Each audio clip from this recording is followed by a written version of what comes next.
And good afternoon, producer Susan. How are you doing today? I'm doing good, Jersey Joe. How are you? Great, thanks. You do anything interesting over the weekend? Spent Father's Day with my father. How about you? Well, spent Father's Day with my only child, so good. Um, anyway, hang on one second. We got a bunch of stuff to talk about, but it may not be a long podcast. But anyway, today's the June the 9th.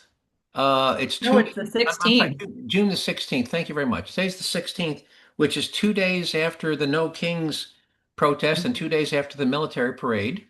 Yep. And we actually have we actually have three quotes of the week, one of which is about the No King's Day protest, and another is about a warning from a sheriff in Florida about what will happen to you if you get violent during your protest. So here's what we're going to try to. And by the way, the other thing that happened this week is my grandson, who had been in the New Jersey Police Academy for the past 6 months.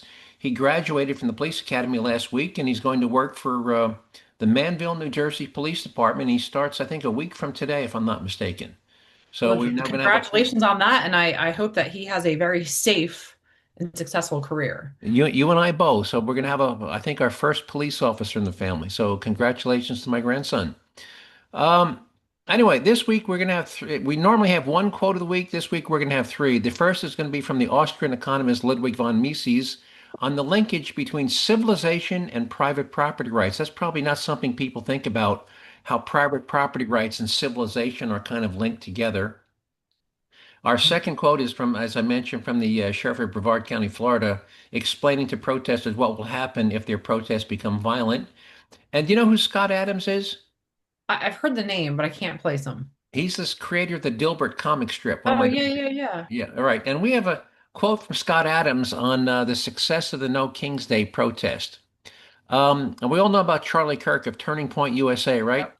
Yep. Well, he's in a debate with a female college student who insists that the United States is a democracy. So he's debating her on why the United States isn't a democracy and why he's glad it isn't.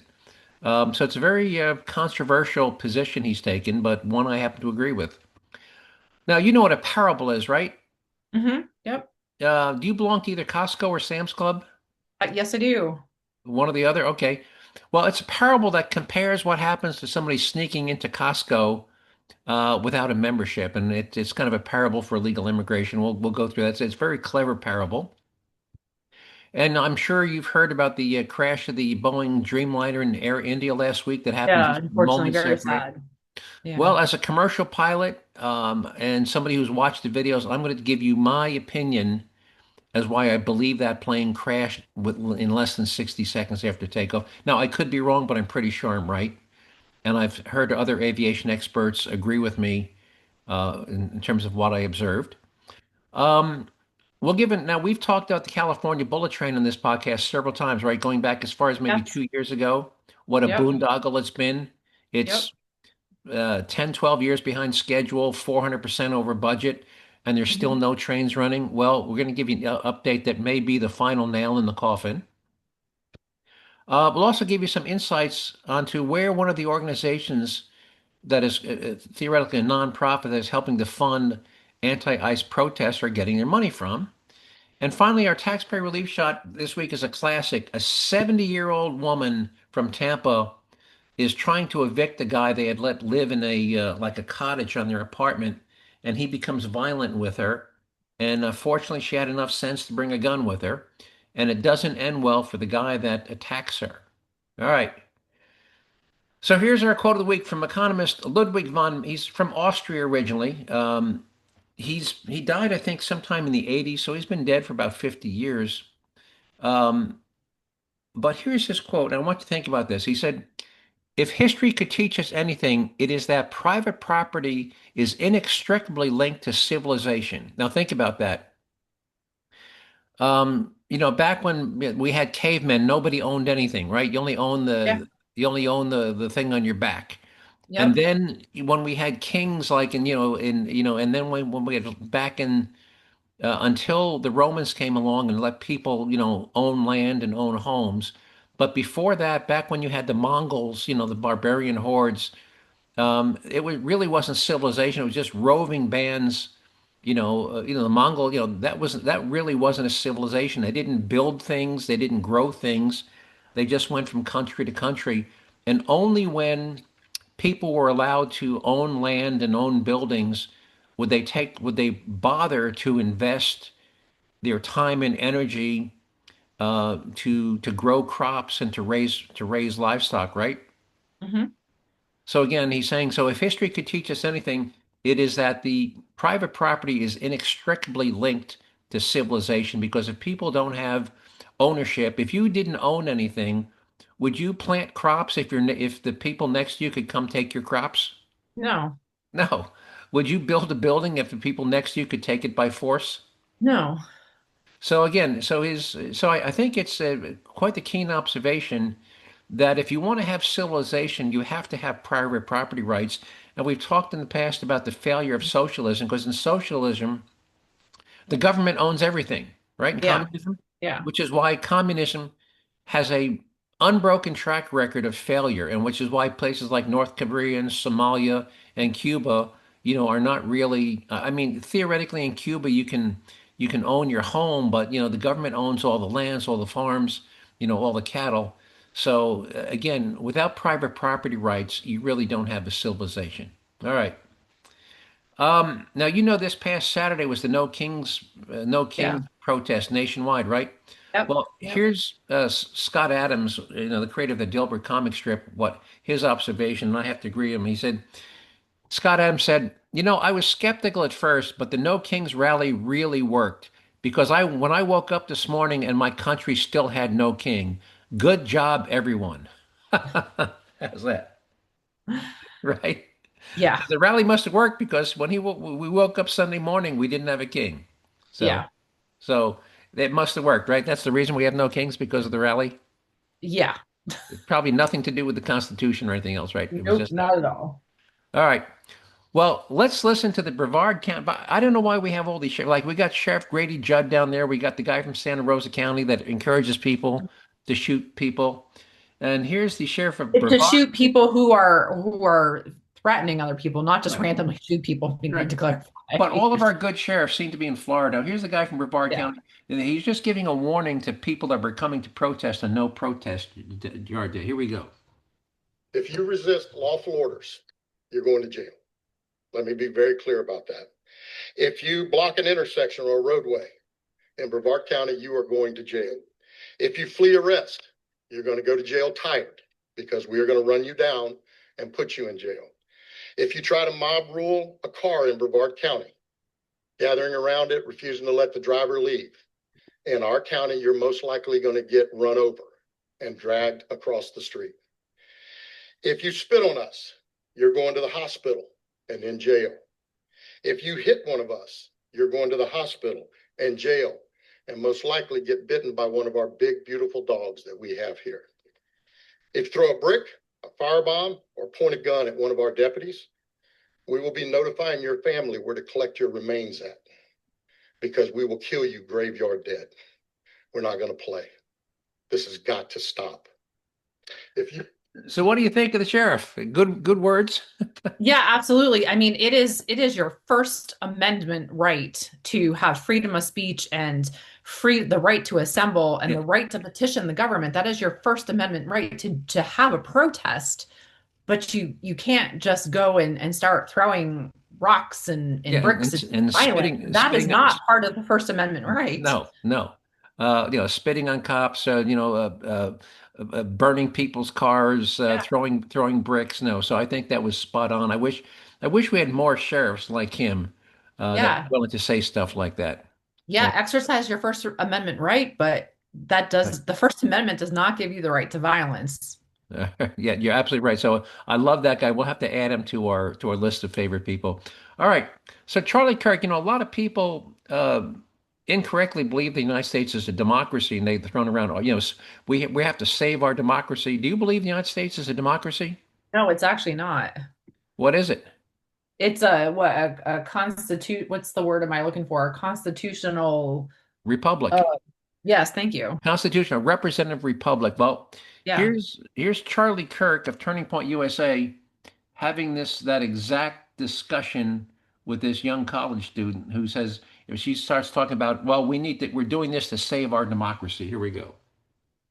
very important to the fabric of this country? No. Where is democracy in the U.S. Constitution? Oh, okay. So no, hold on. Where is the word democracy? I don't think the word democracy is It's in not. So where is the word democracy in any of the founding fathers? A lot of the founding fathers had extremely elitist viewpoints around who should. No, hold on. I just want you said the word democracy, so I want to get back to our roots. Yes. Where is democracy mentioned? I don't. In the Federalist Papers, the Constitution, or the Declaration? It's good that this country has moved away from things that were so it is believed mentioned by the in the founding Federalist fathers. Papers, and it's mentioned negatively as a problem. So you asked me, is democracy a fundamental American value? I say no. Okay. Because I go back to our roots. And do you Hamilton, Madison, and Jay? I know that Hamilton was anti-democracy. No, like, well, hold on. Let me finish. That people should be owned as I want to be clear. I am pro-representative government. Okay. But I'm not pro-democracy. That's a big difference, and that distinction is important. But you asked very specifically about democracy, which is not an American value. It never has been and never should be, because what is democracy? Democracy is majority rule no matter what. That there's no provisions of checks and balances, no inalienable rights, no separation of powers, pure if the majority gets it, the majority wants it as quickly as possible. I don't advocate pure democracy. I do understand that we live in a representative, like we live in a republic, and I understand representative government. Okay. And you might say I'm splitting hairs on words, but I'm not. Well, see, that's coming from a place where on some level we have a level of democracy in this country and people vote and it is part of their civic duty to vote. Sure. Yes. Do you not think it is in the greater interest of this country at large that its citizens are as educated as possible to therefore be able to participate in that system? I think they should be as wise as possible. And I don't think that education and wisdom are the same thing. Yeah, in fact, I think college disincentivizes the cultivation of wisdom. In the age where there is such a hypersaturation of, and we've seen this, like extremely polarizing, different, like people are getting their news from wildly different sources. Yes. People just don't interact with the other side at all. Do you think that being an autodidact in any sense of the term is going to give you a thorough and rigorous education if you are like so likely to end up sucked into these holes where you're never interacting? That's not my only form of learning. I meet a lot of cool people. I learn from people like you and others. I mean, I'm listening when you're talking. It's not just a shtick. You haven't won me over on any of it, but you had an opportunity to. But I'm glad you attempted to. But yeah, I mean, you learn in other ways other than just sitting in a classroom, listening to a professor drone on for 90 minutes and pretending to read his book and paying $20,000 a semester to cheat on the exam at the end of the semester. I think. All right, I'm not going to. It goes on another 2 minutes. If anyone wants to listen to the rest of the remaining 2 minutes, producer Susan, can you put that clip in the notes? Yeah, absolutely. Yeah. Okay. What'd you think of the position of Charlie Kirk and the young lady? Yeah, I don't think that many Americans understand that how the United States we vote for the people to represent us. Yeah. This isn't a democracy. Right. So we vote for our leaders, and our leaders are supposed to carry out our best interests for us. Right. And he mentioned Alexander Hamilton and the federal, they were absolutely opposed. They said, under no circumstances should we be a democracy, because it is basically mob rule, and in mob rule, the rights of the minorities get the right of a minority gets trampled. If the majority want your house, they take your house. If the majority doesn't want you to practice your religion, let's say that you got a Christian country and you're a Muslim, well, the majority decides that the practice of the Muslim religion should be banned. In a pure democracy, it would be banned. In a constitutional republic, the rights of the minorities are protected. So he's absolutely right. We are in a constitutional republic with a representative government, and the rights of the minorities are protected. All right. Ready for a parable? Yeah. All right. So here's a parable. I didn't write this. Somebody else did, but here's the parable. So here's what she writes. She said, "So I went to Costco without a membership and was able to sneak in around the card reader because I didn't want to wait in line to get an actual membership or a one-day pass. They eventually caught me in the store and asked me to leave or go to the service desk and get a membership card. Instead of leaving, I demanded free products and food and waved a Sam's Club flag in the middle of their store to show them just how much I love Costco and want to stay. When they still asked me to leave, I began stealing whatever I could and threw frozen hamburger patties at the security people. They should have just let me shop there without a membership card because I'm special." What do you think? Yeah, not gonna fly. Do you see any parallels to what's going on in this country? You come to this country, you're waving a Mexican flag because you don't want to be deported. Why are you waving a Mexican flag if you love this country and want to stay here? Why are you Yeah, here? and I think somebody, I don't know if it might have been one of our listeners said about what would happen if we did this same behavior, if we as Americans took this behavior to Canada, our friendly neighbors to the north, what would Canadians think of us and what would they do to us? They'd be like, get out of here. They'd say, "Get out of here!" And but yeah, they would absolutely, get out of here, and they would deport you. Um, Yeah. so anyway, I just thought that was a great parable. It's like going at Costco and waving a Sam's Club flag. They would Yeah. bounce you out on your butt so quick. Yeah. Um, And all just think right, again, what would happen to us as Americans if we went to Canada and behaved this way? yeah, all right, all right. You want to move on to the crash of Air India flight? Yeah, very Have you sad. have you seen the video? I have. I No. have. Now, again, I say this as a guy who's a commercial pilot with almost 4,000 flight hours. Um, in order for jetliners to fly at 650 miles an hour at altitude, they have to do that with a very thin, clean, straight wing, which is a low drag, high efficiency wing. But that wing is only good for flight at very high speeds. If you want to fly low and slow, you need a wing that has a lot of curvature to it. And Mhm. curvature is good for flying slow, but it's awful. It's too much drag for flying, fast and, high and fast.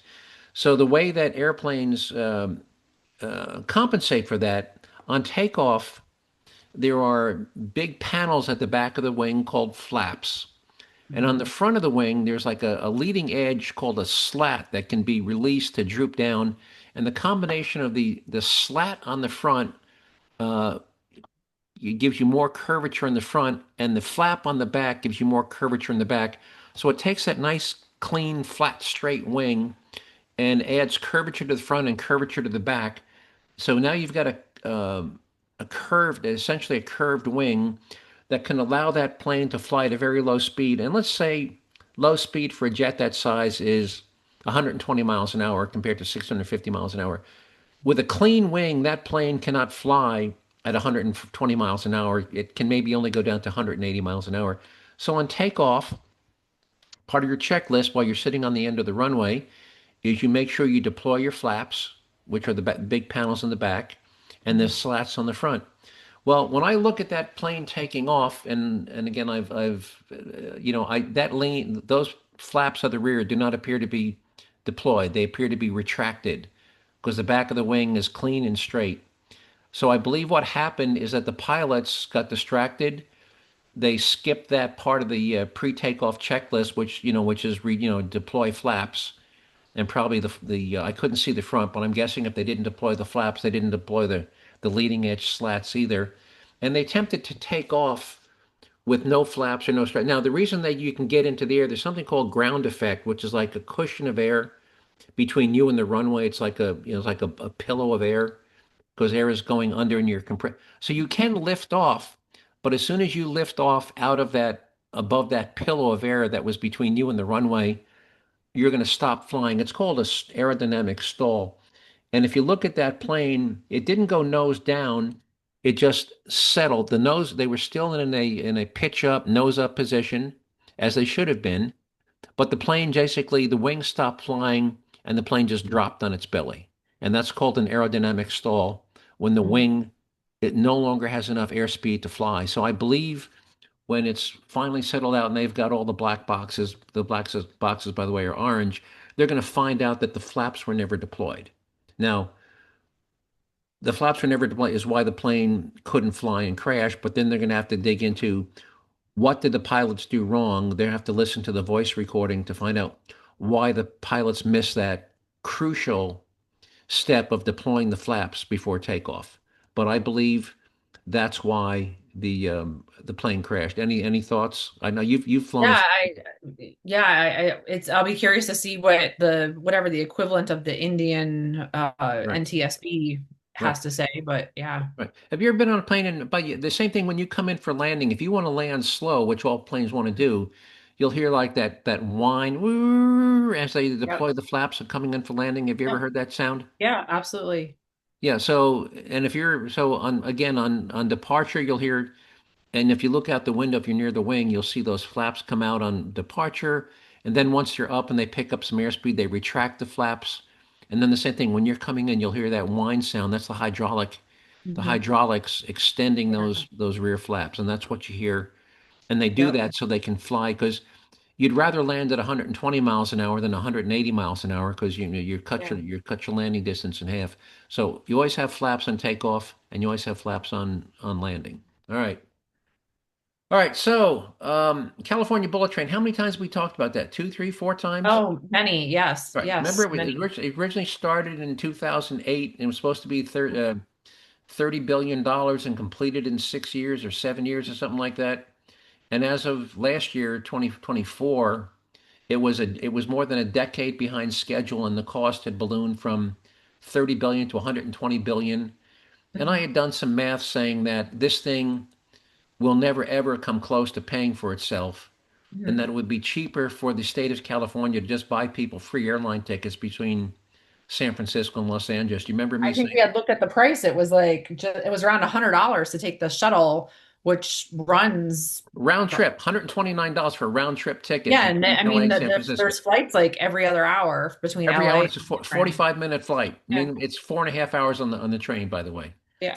Because they rerouted it through, Central California. They've added Yeah. like it was originally supposed to be like LA to San Francisco with one intermediate stop. Now it's got like 7 stops and it goes all the way out through the Central California, but 4.5 hours, boom. Anyway, federal government has just come out and said, hey, you're in default. You had some federal grant money and the federal government had agreed to share on the cost. Well, there's a 300-page report, and I've got the link to that report, which it produces and put it up. It basically Yeah. says, hey, you're in default of the terms of the federal grant, and the High Speed Rail Authority lacks the capacity to deliver the early operating segment by 2033, which is the third revision of the proposed date. Remember, they went from I believe it was 2013 to now they're 20 years late. Now they're saying 2033, and we all know that's a pipe dream. They're never going to make 2033. So, federal Yeah. government's pulling the plug. It's going to be interesting to see if Governor Newsom wants to go ahead and raise the taxes on the people of California to Because they're not continue. taxed enough, apparently. Yeah, apparently they're not taxed enough. So it's going to be interesting to see what happens in the next couple of months if they're going to continue the project or just let it die the death it deserves. So what do I you mean, think? California has one of the highest cost of living, if not the Yeah, highest cost of yeah. living, So as it is. you think they're going to continue to fund it, or you think they're going to let it die? I mean, if they were smart, they'd let this die. Well, that's an evasion, but are they smart enough to let it die, or do you Yeah. think they're too politically committed to it? I think that, yeah, I think there's a lot of people who are going to continue to campaign for this, but yeah, Well, you think they're going to be successful? no, I don't think Okay, so. well, let's hope not. It's a huge waste of money. All right. You ever heard of an organization called the Coalition for Humane Immigration Rights, nickname CHR or Cheer Law? Coalition No. for Humane Immigration Rights. It's a nonprofit. They get a lot of funding. They fund a lot of these protests. Well, here's what Senator Josh Hawley, he opened an investigation into for allegedly funding some of the riots, which including, by the way, these pallets, literally pallets of bricks were being delivered to empty lots in and around Los Angeles. Um, so Senator Josh Hawley had opened an investigation into it for allegedly funding LA riots, not just this most recent one, but going back. Um, so this organization, the Coalition for Humane Immigration Rights, um, and by the way, the FBI opened the investigation too. Uh, they reported a 44.8 million in tax-free income in 2022. Its executive director makes 200,000. It spent nearly 1.2 million on travel for what unclear purposes. I don't know how you spend 1.2 if you're a nonprofit, what are you spending 1.2 million on profit? Yeah. And spent 9 million on lobbying since 2019. Anyway, so Cheerlaw got $450,000 from Biden's Department of Homeland Security. Remember, this is the federal government funding this Coalition for Humane Immigration Rights. Biden administration gave them $450,000 between October 2021 and September 24 to support what they claim was citizenship education program. Um, DHS ended the program in March of 24.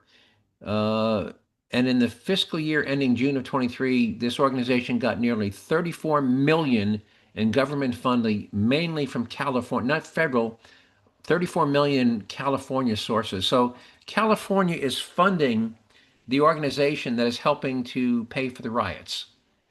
How stupid is that?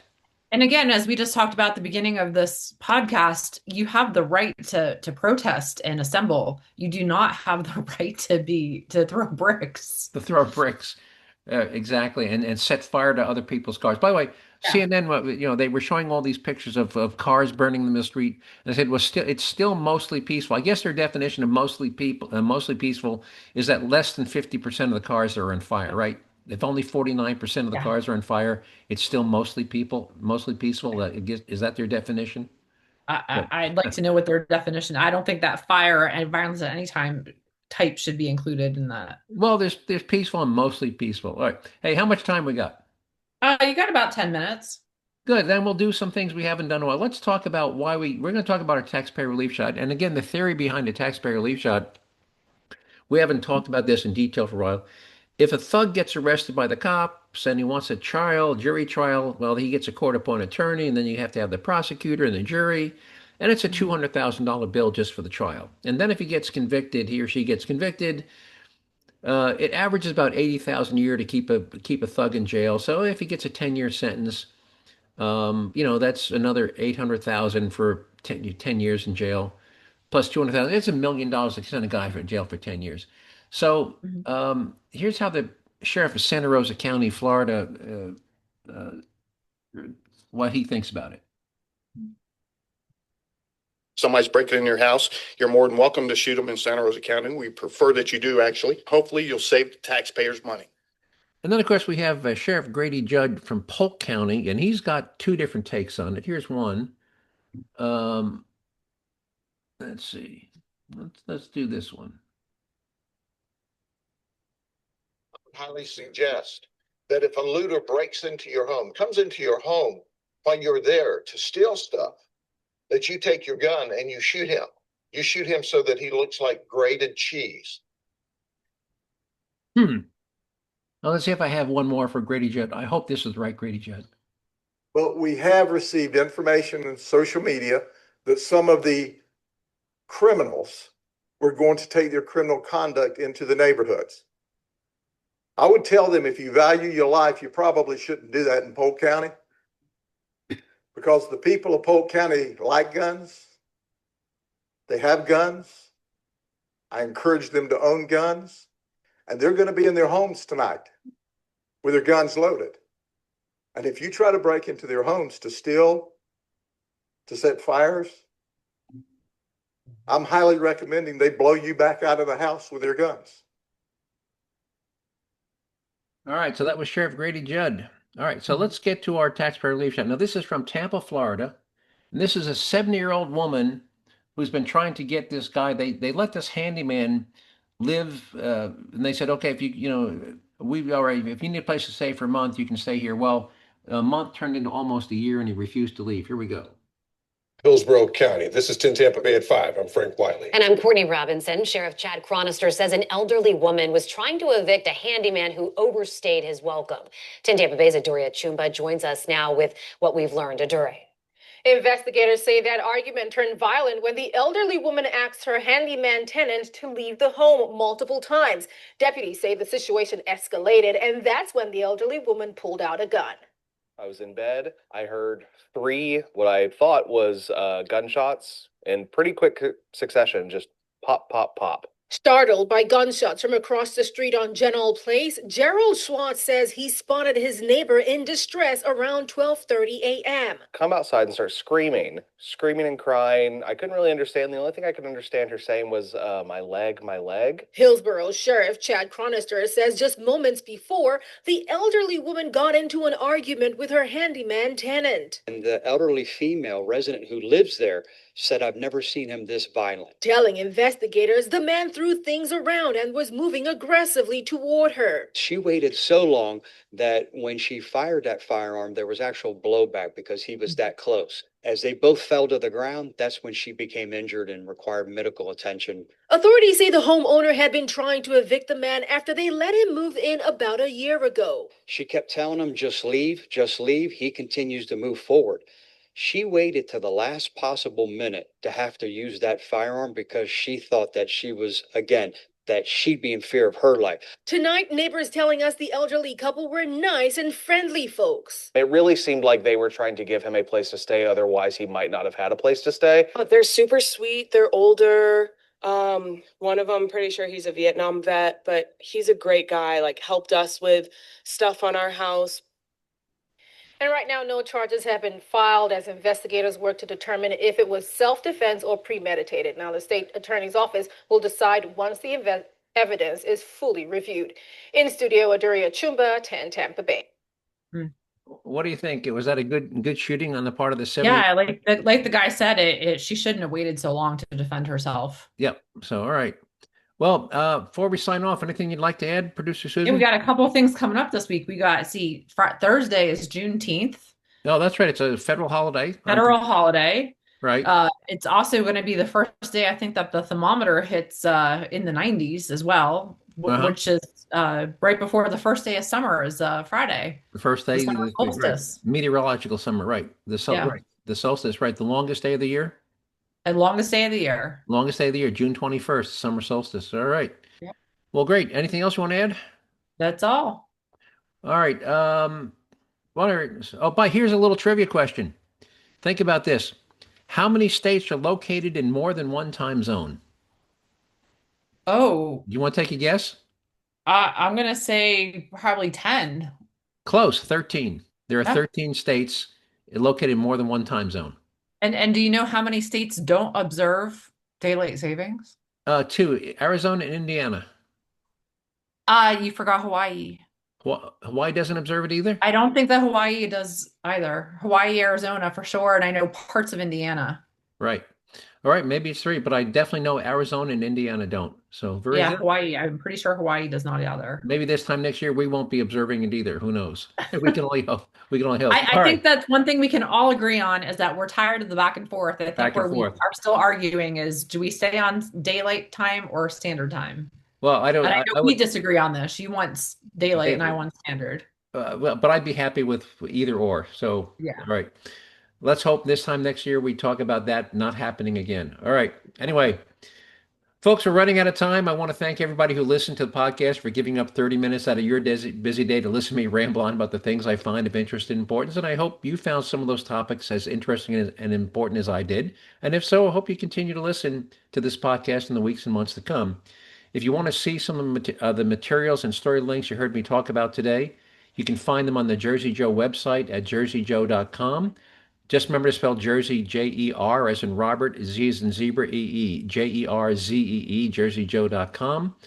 If you want to send me an email with either a comment, question, a suggested show topic you want to get on our distribution list so you don't have to hunt for it on Spotify, just send me an email to joe at jerziejoe.com. Just remember to spell Jersey with an R, a Z, and 2 E's. And with that, Producer Susan, if you've got nothing else, we'll sign off and talk to you next week, all right? Yep. Stay cool this week. It's going to be hot. You too. Take care. Bye-bye.